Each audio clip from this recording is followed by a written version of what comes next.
Wazirabad barrage से ऊपर की यमुना का एक अलग ही रंग है। उसका पानी साफ सुथरा है। इस हिस्से की यमुना आनंददायिनी है। इसके दोनों किनारों पर जंगल हैं, लेकिन अलग अलग तरह के। वजीराबाद गांव की ओर का जंगल खरपतवार वाला है, जबकि सुनिया बिहार की ओर का जंगल पेड़ पौधों वाला।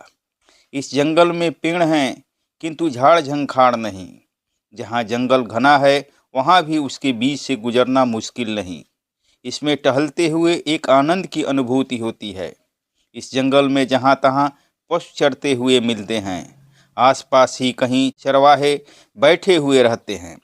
दूर होने पर भी वे अपने पशुओं पर नज़र रख सकते हैं, क्योंकि उनके और पशु के बीच दृश्यता हमेशा बनी रहती है। हमने इस जंगल में गायें और भैंसें चरते हुए देखी हैं। इस जंगल में जहाँ कहीं भी वृक्ष रहित मैदान है, वहाँ बच्चे खेलते हुए नजर आते हैं। ये बच्चे आसपास की कॉलोनियों में रहने वाले परिवारों के हैं। क्रिकेट इनका शगल है। इनके पास खेल का पर्याप्त सामान नहीं है, किंतु इससे इनके उत्साह में कोई कमी नहीं। इस मैदान की पिच समतल नहीं है, न ही इनके पास विकेट के डंडे हैं, बल्कि इसकी जगह कुछ पत्थरों ने ले ली है। फिर भी इनकी उमंग देखने लायक है। खेल के नियम और साजो सामान से हीन इन बच्चों के पास पर्याप्त टीम भी नहीं है, किंतु इससे क्या फर्क पड़ता है। खेल तो खेल है, आनंद उसका लक्ष्य है। इन्हें थोड़े न कोई मैच जीतना है। ये घंटा 2 घंटा इसी तरह खेलेंगे, चहकेंगे और थक कर चूर हो जाएंगे। फिर स्कूल के होमवर्क की चिंता में सारा तामझाम समेटकर वापस घर चले जाएंगे। इस जंगल में एक प्राकृतिक झील भी है। यह झील बारिश के मौसम में लबालब भर जाती है, क्योंकि जमुना की बाढ़ का पानी इसमें पसर जाता है। लेकिन जब जमुना अपनी बाढ़ समेट लेती है, तब भी बहुत सारा पानी इसमें बचा रह जाता है। धीरे धीरे वह पानी घटता है, सूरज के ताप से और धरती के अवशोषण से। यह झील यद्यप साफ सुथरी नहीं है और न ही इसमें नौका विहार की गुंजाइश है, फिर भी आनंद के अन्वेषी लोग अपने लिए कुछ रास्ता खोज ही लेते हैं। शौकिया मछली का शिकार करने वाले लोग इसके किनारे घंटों बैठे रहते हैं और अपनी बंसी के साथ खेलते रहते हैं। भले ही उन्हें एक भी मछली हाथ न लगे, किंतु उनकी निगाह और मन मस्तिष्क का रोमांच कम नहीं होता। जाहिर है, ये कोई मछलियों के व्यवसायी नहीं हैं कि इन्हें घाटे का डर है या समय की बर्बादी का दुख है, और न ही ये भोजन भट्ट हैं कि खाने में मछली के स्वाद का न मिलना इन्हें अफसोसजनक होगा।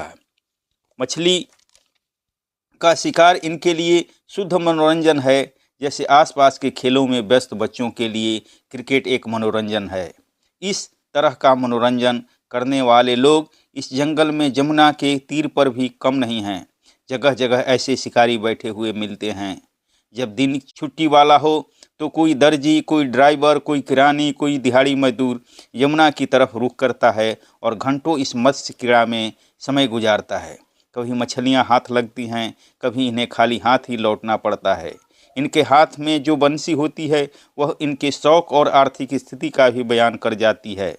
कुछ के ये औजार मामूली थे, किसी तरह की लकड़ी में बंधे धागे से निर्मित, तो कुछ के हाथ में विशिष्ट तरह के नफासत वाले ये औजार थे। इन शौकिया लोगों ने बताया कि मछली का शिकार करने वाले ये औजार 1000-1500 रुपये से लेकर 4-5 हज़ार रुपये तक के हैं। इनमें लपेटे जाने वाले धागे मजबूत हैं और 30-40 मीटर तक के हैं। जब कोई मछली इसमें फंसती है, तो धागा सहित भागने लगती है और धागा लपेटने से उघड़ता हुआ जाता है। शिकारी की निगाह जैसे ही उस पर पड़ती है, वह धागे को समेटने लगता है। मछली को फंसाने के लिए धागे के अंतिम छोर पर एक धात निर्मित कांटा होता है, जिसमें शिकारी आटा या कोई अन्य सामग्री लगा देता है। मछली इसको खाने के लिए जैसे ही अपने मुंह में लेती है, यह कांटा उसके गले में फंस जाता है। चारे का लालच उसके फंसने की वजह बनता है। चरते हुए पशुओं को जब प्यास लगती है, तो वे जमुना के तीर पर आ जाते हैं और पानी पीते हैं। भैंसें तो सिर्फ पानी ही नहीं पीती, वे तो जल क्रीड़ा भी करती हैं। हम सब जानते हैं कि भैंसों का पानी से बहुत ही लगाव है और वे पानी में नहाने का कोई भी मौका नहीं छोड़ना चाहती। अगर नदी, नहर नाले, पोखर, तालाब की सुविधा न हो तो पशुपालकों को उन्हें दिन भर में एक बार नहलाना धुलाना ही पड़ता है। इस जंगल में जहाँ तहाँ कुछ मंदिर भी हैं। हमारे देश में आस्तिकता का इस कदर है कि लोगों को भोजन के लिए भी लोग देवता से प्रार्थना करते हैं। अपनी मुक्ति का रास्ता इन्हें मूर्तियों से प्रार्थना से होकर जाता है। जमुना और जंगल का जहाँ संगम हो वहाँ तो अध्यात्म यूँ भी हिलोर मारने लगता है। इस जंगल में सब लोग अपने अपने लिए आनंद खोज रहे हैं। रास्ते सबके अलग अलग हैं।